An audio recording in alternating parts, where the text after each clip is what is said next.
Bonjour, bienvenue sur la chaîne Brist BD.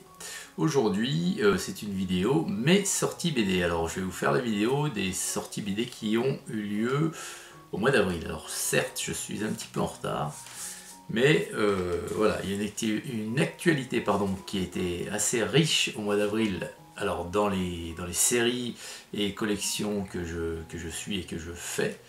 Donc, je vais vous en présenter quelques-unes de séries par l'intermédiaire de ces nouvelles sorties. Alors, sortie le 6 avril, une histoire de voleurs et de trolls, c'est le tome 3, ça s'appelle Le Doigt de la Sorcière, c'est aux éditions Dracou et c'est une BD de Ken Brothers.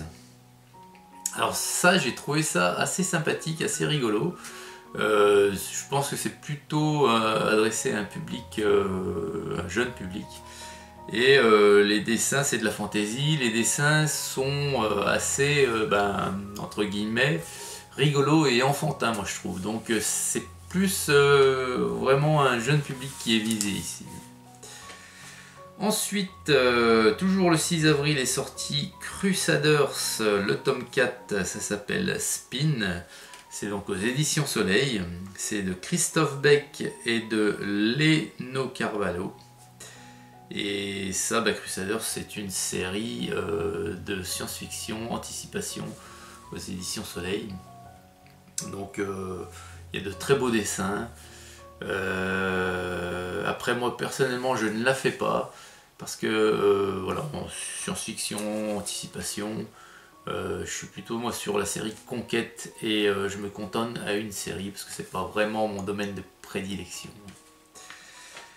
Ensuite, sorti le 8 avril, alors ça par contre c'est intéressant au plus haut point, enfin tout du moins en ce qui me concerne, c'est les Chroniques de Roncevaux, pardon, c'est le tome 2, ça s'appelle Montjoie, c'est chez Glénat et c'est de Juan Luis Landa. Alors j'ai déjà le tome 1 qui a été sorti l'année dernière, alors ça et là il y a un dessin magnifique, tout en couleur sépia, dans des tons... vraiment très bien trouvé, très bien dessiné, c'est vraiment magnifique. Et alors c'est le tome 2, mais je peux pas vous dire si c'est le dernier. À l'origine, à la base, lors de la sortie du numéro 1, on nous avait annoncé qu'il n'y aurait que 2 tomes. Et là aujourd'hui, je l'ai encore pas, donc je peux pas vous confirmer cette info ou pas. Ensuite, le 20 avril... Berlin sera notre tombeau, c'est le tome 3, ça s'appelle Les Derniers Païens, c'est aux éditions Paquet, et c'est de Michel Koninger et Vicenzo Giordano.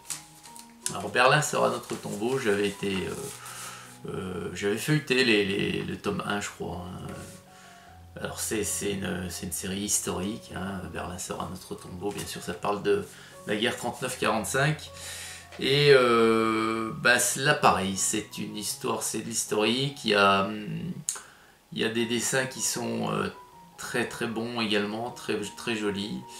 Voilà. Après pour ceux qui aiment l'histoire en général, plus particulièrement sur la Seconde Guerre mondiale, c'est à signaler et franchement si vous avez l'occasion de feuilleter ces albums, ces volumes, faites-le, vous ne serez pas déçus. Ensuite, il y a encore une sortie qui sera mienne dans quelques temps, c'est dans la série Elf, c'est le tome 31, ça s'appelle Ilanoun, c'est aux éditions Soleil bien entendu, c'est de Jean-Luc Istin et de Kiko Duarte. Donc Jean-Luc Istin, le créateur des Terres d'Aran chez Soleil, Kiko Duarte, un dessinateur coloriste qui intervient sur bon nombre de volumes chez Soleil et plus précisément dans les Terres d'Aran. Donc là c'est un duo à coup sûr qui va faire que cet album sera une parfaite réussite. Donc je l'attends avec impatience celui-ci. Toujours dans les cycles des Terres d'Aran, on a Orc et Gobelins, le tome 16, et ça s'appelle Morog. Alors c'est toujours aux éditions Soleil, c'est de Sylvain Cordurier et Stéphane Créti. Là encore, ce sont deux protagonistes qui interviennent régulièrement sur les albums des Terres d'Aran. Donc voilà, là encore, ce tome 16 je l'achèterai également. Ensuite, sorti le 27 avril, alors ça a attiré mon regard, ça s'appelle El Alamein, c'est les grandes batailles de chars. Donc là aussi c'est historique, c'est aux éditions Glénat, c'est de Thierry Lamy et Alessio Camardella. Alors là on va vous parler de chars, hein, d'engins blindés.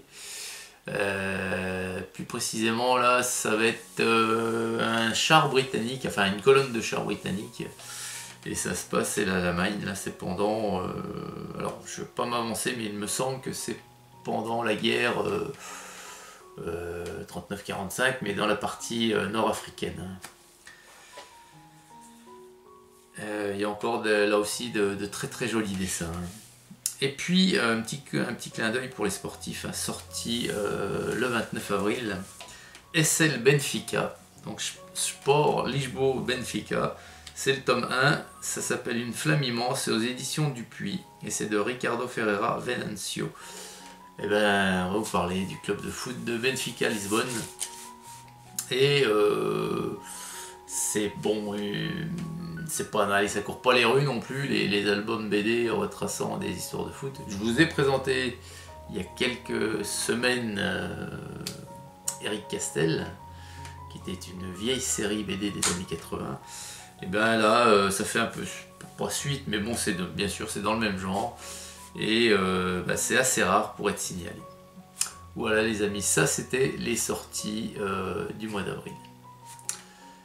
J'espère que ça vous a plu, que ça vous aura, pourquoi pas, renseigné sur certaines BD que vous lorgniez. Voilà. En attendant, moi je vous souhaite une excellente journée à toutes et à tous, et puis je vous dis à très vite pour la prochaine vidéo. Au revoir.